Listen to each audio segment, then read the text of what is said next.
Oh, okay, I'm not gonna dodge this question anymore. When did you become a fan of the Black Veil Brides?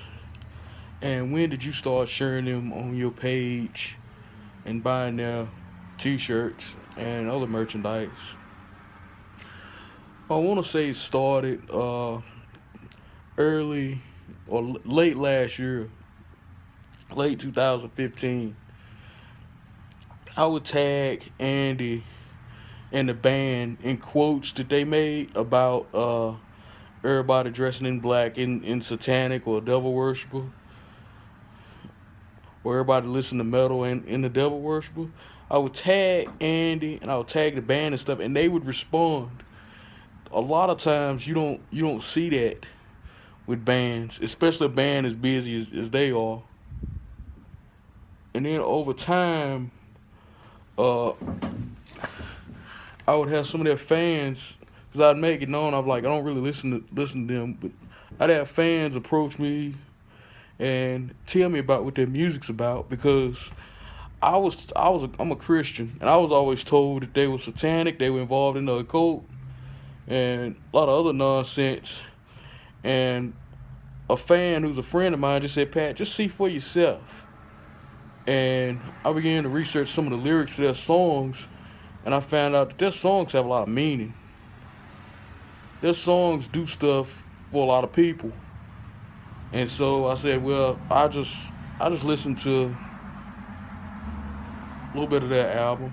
And then as time goes on, I got invited to a group, the official group on Facebook. And there was a girl whose grandmother was dying. And it was other people who they started a prayer thread or prayer post. Everybody sitting there praying for each other. And I'm like, people say this fan base is satanic, but this don't look satanic to me. And it was just that fact that God is using people in his fan base to care for other people. And then it was one other thing that I saw, and I started to think, well, wait a minute, everything that somebody's told me has been crap. It was one night they were having a show, and somebody pointed out that their little star thing was a pentagram, and Andy said, "Look, this is not a pentagram. A pentagram is an upside down star." And then he pointed out that although he doesn't consider himself religious, he said he do have respect for Christians, and he does have respect for any other religion that anybody believes, because he says everybody has to believe in something.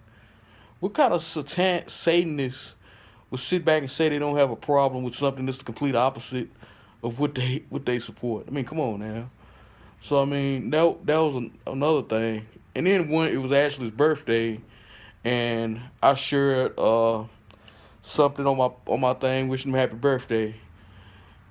Later on that night, I got a thing that said thank you. It was a response. It said thank you, and then it had as soon as the post had said thank you at the bottom, it said liked by Black Veil Brides. So I mean, the fact that they respond to their fans, the fact they respond to people, I mean, it says a lot about that band, considering how busy they are and how hectic things get. So that was when it happened. The beginning of 2016 or the end of late 2015. I mean, and if you look at anything where they respond to hecklers, you also see that there are fans who have heckled them, and they, of course, they did by their gimmick on stage cursed them out. But they met with some of these hecklers, and Andy's just as articulate, intelligent, not going off on them like he did when he was on the stage after the show. I mean, just showing respect for somebody that pretty much says, "Forget you, I don't like you." And I mean, that says a lot about a person. So yeah, that's pretty much how that started. But Impending Doom, The Devil Wears Prada, For Today, August Burns Red, them bands that I say are my favorite bands, they are my favorite bands. So there you have it. Love y'all. I'm gonna dodge this question anymore. Peace.